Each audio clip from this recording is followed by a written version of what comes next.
welcome to Steve McDonald's Arts and Crafts. Now, I've got this vase here, and I got this for £1 at a car boot sale. I don't really like it. It's not really my cup of tea. So what I thought I would do is I would spray paint it and then give it a bit of decoupage over the top of it. I've got this white spray paint, and it says it's for ceramics on there. Now I'm going to give it a bit of a clean first. All I'm going to use is some 99% alcohol in case it's got any grease or anything on it that I'm not aware of. And this should just really take it off. Now, it's not coming up too dirty. The other thing is it has got a crack in it there, so the decoupage on the outside will allow me to get rid of that crack and then possibly use it for some dried flowers or even real flowers, because it still will be waterproof. I will link everything that I use in the description below, so don't worry if you want to get a hold of it. Obviously not the vase, because I got this from a car boot sale and it was only £1. Lovely pen, I do like a bargain. There we go, so that should be nice and clean now. I'm going to take it outside because I always do my spraying outside. Just giving it a quick spray. I'll give this a good shake first and then I'll give it a spray. And if it needs a second coat, then I'll give it a second coat. And the only reason I'm spraying it is so it's got a nice solid colour. If I decide to go over it with a napkin or something like that to decoupage it with, these flowers aren't going to show through.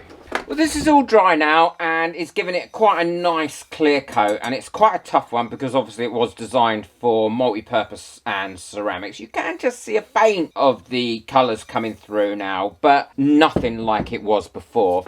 And I've decided that I'm going to use this map. I'm going to use the Mod Podge, just the normal basic Mod Podge, to put this on because it's quite a nice thick glue and I think it will stick better to this finish. So I'm going to rip this into strips. I don't want any sharp lines, so I'm going to rip all these little edges off first, going all the way down, so I've got no sharp lines. I'm not particularly going to do it in any size. I would like them to be quite random and then put the map all over it in quite random sizes. I've got some torn up now, and I'm going to pop some glue on here.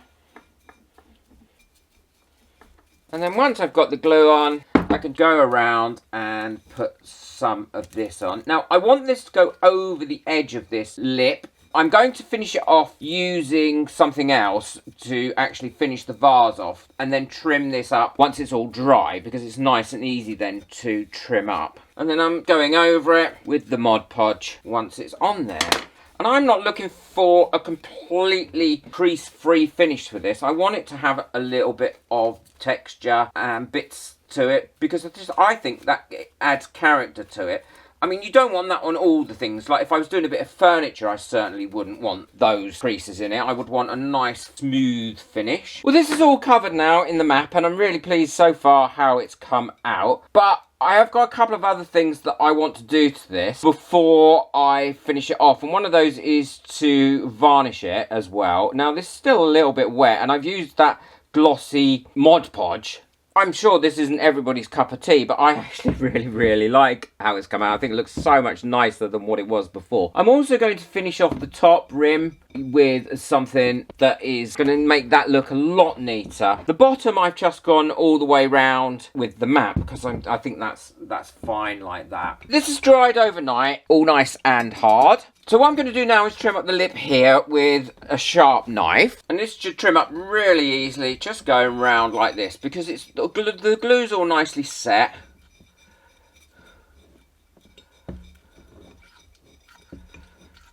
So it should give a really nice crisp edge. But you do need quite a sharp knife for this. So that's all nicely edged now around there. And what I'm going to do is put something on that and finish that off. And what that is going to be is some silver leaf. I've got my silver leaf here and my silver leaf glue. As always, when you're doing silver leaf, certainly with using this glue or any of the glues that I've found, you paint it on. And I'm just using a dry brush here, dry paint brush.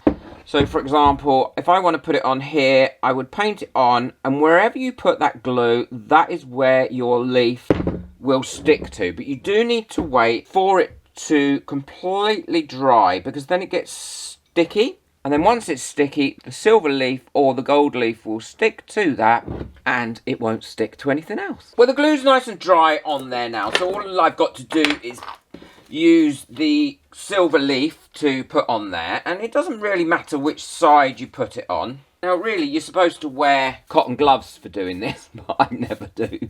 I never use cotton gloves. I suppose I should really, but I just put it on and around like this till I'm happy with it on there. And I use this soft brush to go around and push it all down.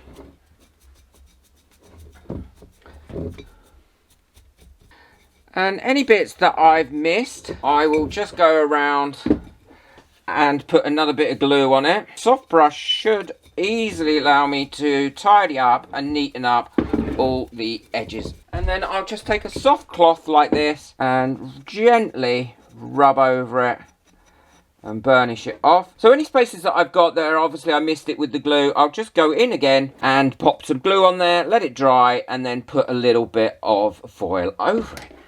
Well, this is all finished now, apart from giving it its final coat of protection, and I'm going to be using a satin varnish for this. I'm going to give it more than one coat because I'm only using quite a thin coat to start with, brushing over the silver leaf and then the rest of the decoupage that I've put on here. I'll go over it with a very light sandpaper to give it a really quick sand once it's dry, and then I will put on the second coat and I'll show you what it looks like when it's completely finished. Well, this is all finished now and it's all dry. I'm really pleased with it. I like the fact that the satin doesn't make it too glossy because I didn't want it to be too glossy, and decoupage in a vase was actually a lot easier than I thought it would be. I think there's lots of things that you could do with an old vase that you don't like. You could put some decoupage flowers on it, or you could do it in steampunk. I think the world's your oyster. Let me know what you think of it in the comments below. I'd be interested to know what you think of it. Don't forget, please boop that like button. It really does help my video get out there. And if you'd like to buy me a coffee or know where I get any of the bits from, then the links for that are in the description below. Take care, enjoy your crafting, bye.